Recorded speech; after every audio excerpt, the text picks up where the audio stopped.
Do you think the future is something we can predict? Is it something that is set in stone? What is the School of Humanity? So School of Humanity is an American online high school with an innovative approach to teaching and learning. Well, I think it's ultimately about having options in any education system.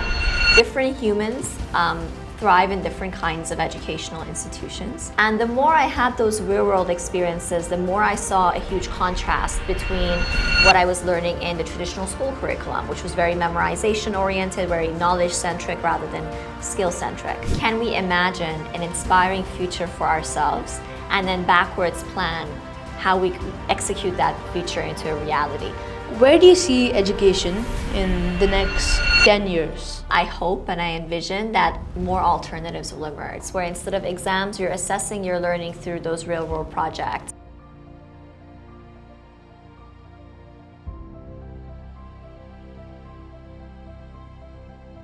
Welcome to the second episode of Beyond Tomorrow, Navigating Frontiers, the podcast that dives into the possibilities of the future by engaging with experts across various fields. I'm your host, Vrishank Sai Anand, and in this series, we explore how today's visionaries are pioneering tomorrow's world. Today, we have a very special guest who is revolutionizing the world of education, Raya Bidshahri, who is an award-winning entrepreneur, an educator who has been recognized globally for her visionary work. As the founder of the School of Humanity, she looks to revolutionize the education system. In 2019, she was featured by the BBC as one of the 100 most influential and inspiring women. She is the main award winner for the Next Generation Foresight Practitioners Award, organized by the School of International Futures. Raya's innovative approach to education has led her to collaborate with governments and education providers worldwide, reimagining how we learn in the 21st century. My personal journey with Raya began in 2021 when I chose to spend my summer break participating in the School of Humanities Summer School. This experience allowed me to learn from a completely new education system and uncover the different possibilities of learning. Through the summer school, I got to understand the necessity of a new education system for future generations and got access to multiple opportunities. So today, I am thrilled to have Raya here with me today, and I look forward to an enlightening conversation. Raya, thank you so much for joining me today. Thank you for having me. I'm looking forward to our conversation. Me too. Yeah. So let's dive right in. So, what is the School of Humanity? So School of Humanity is an American online high school with an innovative approach to teaching and learning. At our school, we learn by doing and having a positive impact on the world. We serve learners from over 26 countries now across 5 continents. So, can you talk a bit about the inspiration behind naming the School of Humanity? So when I was thinking about starting a school, I knew that I wanted it to be a school where you learned how to contribute to human progress, where you learn through challenge-based learning and real-world challenges. At the same time, a lot of the inspiration behind starting School of Humanity came from a place of taking innovative approaches of schooling that are being proven around the world, moving them online and opening them up to the world. And as I was thinking about the name, School of Humanity made sense because A, it was going to be the high school for the world, and B, it was all about contributing to human progress as well as the progress and flourishing of our planet. Amazing. So what were some of the experiences that led you to believe that a revolutionary idea like the School of Humanity would really have a big impact and be successful? The first experiences came from my own experience as a student growing up. So I, like yourself, was a learner who loved learning by doing.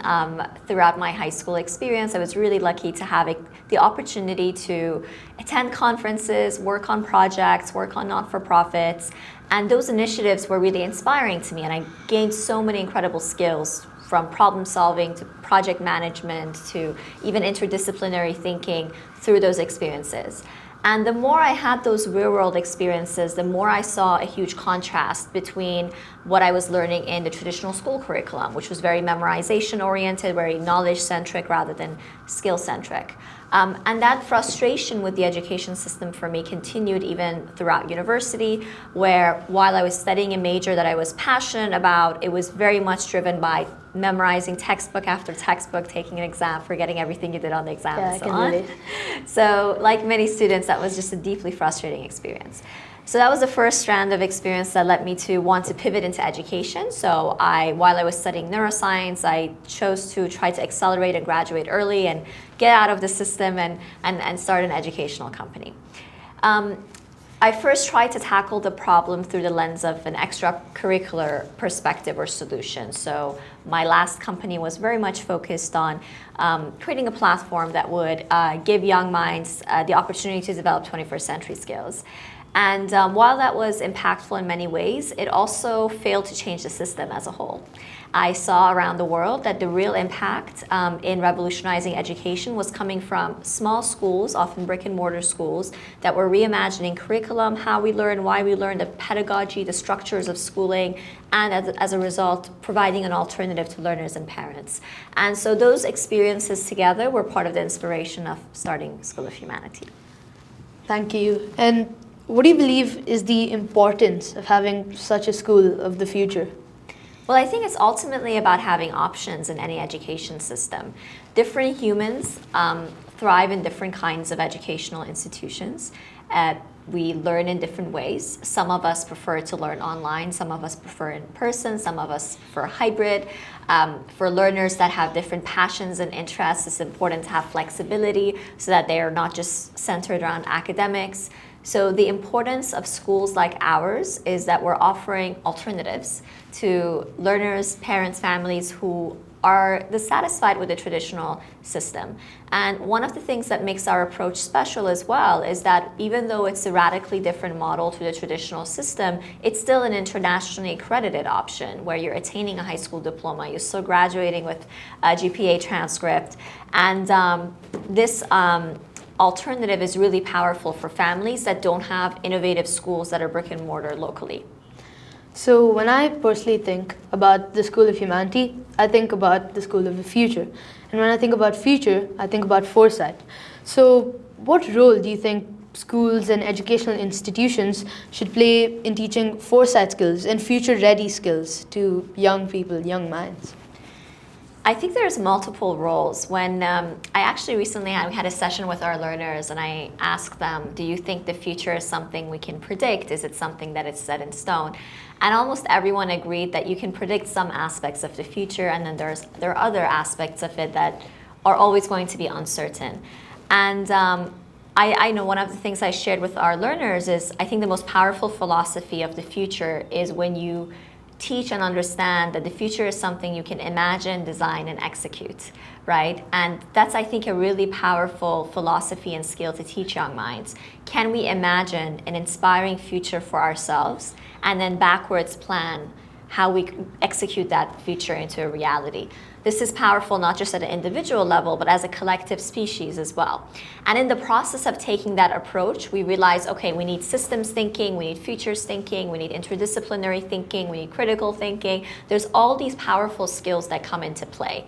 And so what we did at School of Humanities, we developed our core curriculum really centered back into this mission. Yeah. So in our core curriculum, yes, you're still learning the English, math, and science, but equal emphasis is placed on creative thinking, idea and product building, problem solving, systems thinking, because these are powerful skills for any young minds to create an exciting future for themselves. So I just want to go a bit back where you mentioned the idea of imagining, designing, and executing, right? So did these 3 steps inspire you to create the School of Humanity, and did they play a big role in the creation and the process? Absolutely. I think we often underestimate the role of imagination in entrepreneurship. And some of the most groundbreaking companies came from a vision. It came from being able to visualize something that was completely different than the status quo. And for me, I could imagine that it was possible to have a school where you learn through projects, where instead of exams, you're assessing your learning through those real-world projects, where every learner has a personalized curriculum, where learning isn't bound by geographies or physical school buildings. And regardless of what industry it is that you're trying to disrupt, that imagination is key. And then the next step around execution is also key. That's where the organizational skills, project management, leadership, time management, those critical capabilities are what allow anyone to bring their vision into reality. Could you explain a bit about the programs that are offered at the School of Humanity? Absolutely. So we are an online high school right now. We're a full-time high school, meaning that we offer an alternative pathway for families looking for that option. We serve learners in grades 9, 10, 11, and 12 at the moment. We also have a summer school program, and we regularly partner with schools, private and public education providers who want to bring elements of our model and curriculum into their system. Over the next year or so, we're also looking to launch an online middle school. That's amazing. So as a student, as an alumni of the School of Humanities Summer School and a participant, I've personally attended both the online and the physical versions of the school. So have you found conducting online sessions a little more challenging than physical ones? And if so, how have you overcome those challenges? No, we haven't. So I actually don't think it's less or more difficult. I think different humans have different preferences, right? So different learners and different teachers too also have different preferences. There are pros and cons to both. I know that during COVID, a lot of schools faced significant challenges making the switch to online, and it gave online learning a bad rep. But one of the reasons that happened was because we were trying to digitize the same physical approach and just move it to Zoom.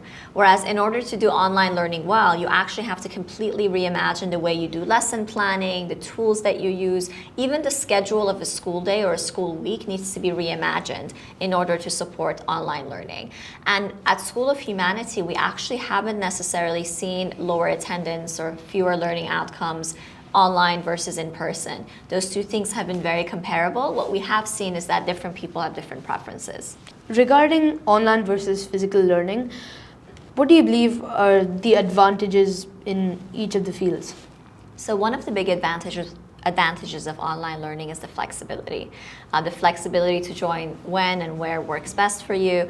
Really good online models are also a good balance of synchronous and asynchronous, so you often have much more time to just focus and get into flow. The other advantage of online learning is the global aspect of it. You get to bring in learners from all around the world into a session and make friends from all around the world, which is really, really powerful. And in many cases, it can also be more affordable because you don't have to pay for school infrastructure.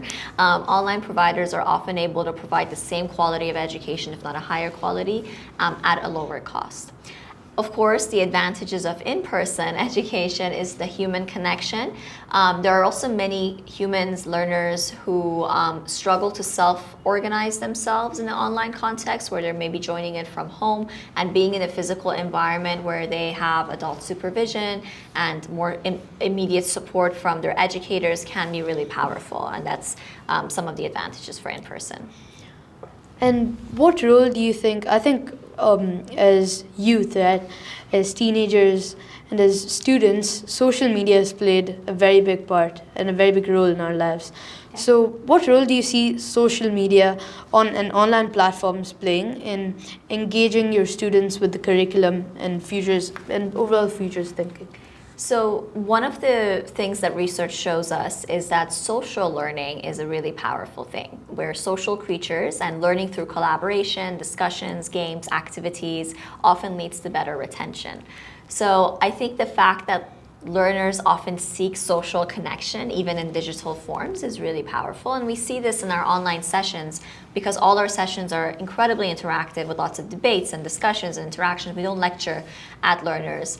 We also find that learners then will form their own social groups using social media and form those meaningful connections. Now, I think like many people, there are also concerns to be raised about overuse of social media, about the risks of bullying, about the risks of even things like body image and the way we perceive ourselves and the beauty standards that are being set for young girls. Those are all serious concerns, and I think any modern day curriculum that is preparing young minds for the future should address those issues and support young minds in navigating the digital world. I'm wondering, what type of teachers do you look for for the School of Humanity to create that unique learning space and that environment that's suitable for the future? Yeah, so our secret sauce is to have a balance of educators who've worked in traditional schools and have a passion for innovative pedagogy, alongside experts and industry experts who maybe don't come from a formal teaching background but have industry experience. The educators bring the pedigree and the pedagogical expertise, while the industry experts bring the skills that are most needed in the real world, and they have their finger on the pulse of what it is that is needed in the workforce right now. And having a balance of those two types of educators has been very impactful for us at our school. At what point of time were you able to, get this balance? Was it from the start or the middle? How did it go? I think, to be honest, for us, staffing has been the least of our concerns. People always ask us, is it tough finding the right kind of educator? And in theory, it can be, because the model is so unique that you really want educators that embrace the difference, and it's a much more niche set of skills in teaching in that way that you're looking for. But because we're online and the world is our oyster when it comes to talent, we've actually, attracted the attention of educators from all around the world. Anytime we put a job posting, we have hundreds of people apply. And there are so many educators who are frustrated, equally frustrated with the traditional system, and are desperate for a channel to be able to be more creative with their approach. So because of that, we've always been fortunate to be able to find the right kind of educators. Now, over the years, we've absolutely expanded and improved our educator training and onboarding program. We've also fine-tuned the kinds of educators from the kinds of backgrounds that thrive most at our school, but we've been fortunate that it hasn't been a challenge. That's actually amazing. So, where do you see education in the next 10 years?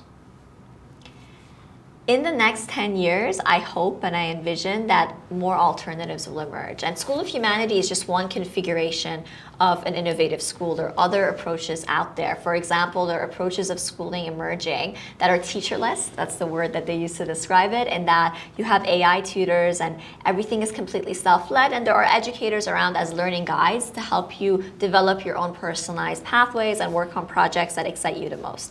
There are schools that are emerging that focus on entrepreneurship.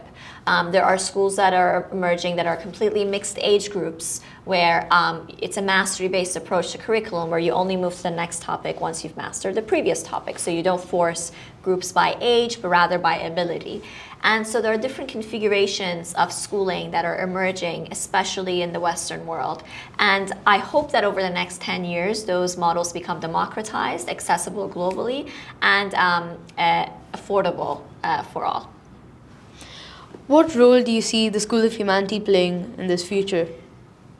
I envision us being one of those exciting alternatives. I know for the team and I, we increasingly want to collaborate more with private and public education providers, with governments, to reshape the future of education. And I think as any education provider does so, it becomes very clear that you can't just focus on the schooling side. You have to deal with the accreditation and the professional development for educators, middle school, primary school, younger years. So it really becomes a systems issue. As a result, it's a systems solution. And I envision us playing a role in reshaping that future of education.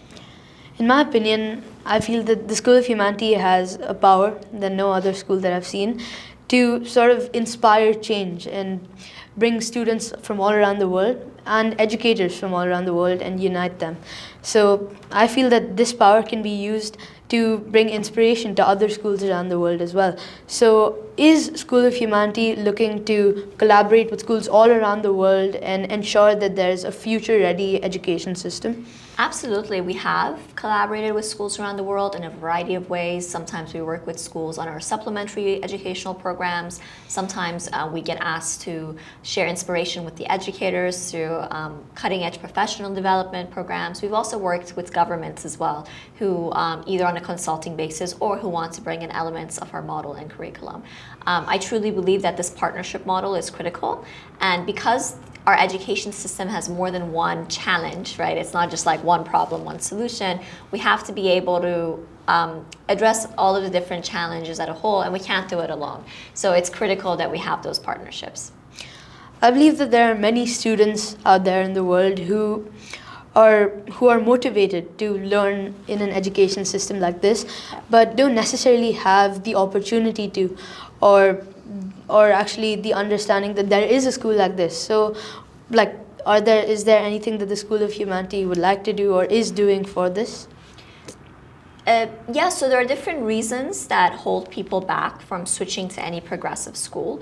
From our experience, one of those reasons often tends to be a regulatory one. So not all governments around the world treat innovative schools or online schools with the same level of seriousness as regular schools. So there are countries in the world where online high school diplomas aren't recognized equally, or because of regulations around innovative approaches, parents are nervous or scared to place their children in those schools. From our end, one of the things that we've been actively doing is having lots of conversations with regulators and governments around the world to really showcase the power of schools like ours and bring about that change. I also think this is one of those things that will take time. I think it takes any educational organization years, if not decades, to prove the impact of the approach over many years, as well as build the credibility of the credential that learners are graduating with. For the young leaders listening out there, what advice would you give them for the young leaders with the motivation to create such an education system and to participate in this revolutionary education system? What advice would you give them? My advice to those young leaders would be to start with your community. There are so many ways that even within an existing school, you can look into creating alternative pathways or innovating by creating space in the school week for internships and mentorship and real-world learning. So my advice to those leaders would be start with your community, and if we all do that, it will have a system-wide impact. So this brings me to my last question. What is the importance of youth participation in not only a new education system, but in developing and creating a new education system? I think youth have... Our education system in many ways is for our youth. So everything we do at our schools especially comes back to the learner. So their learning experience and their learning outcomes are the two most important metrics whether an education system is working or not. With that, it's absolutely crucial that all education providers bring youth voices to the forefront, have youth advisory board, have learner committees, and that leadership of educational organizations take those voices extremely seriously as they're shaping the future of education. One of the things that we told our founding cohort is that they're part of the founding team. And a lot of the changes that we made in the first few years were very much impacted and came up from what we saw that they were struggling with or doing really well with. And I think that's really the ultimate way to design a new education system, is to do it in partnership with youth. Thank you so much for sharing your thoughts and experiences on this podcast. I truly appreciate it. Thank you for the great questions. Appreciate it. Yeah. To everyone tuning in, thank you so much for joining us on Beyond Tomorrow, Navigating Frontiers. Stay curious, stay inspired, and keep exploring the possibilities of tomorrow. Until next time, I'm Vrishank Sai Anand.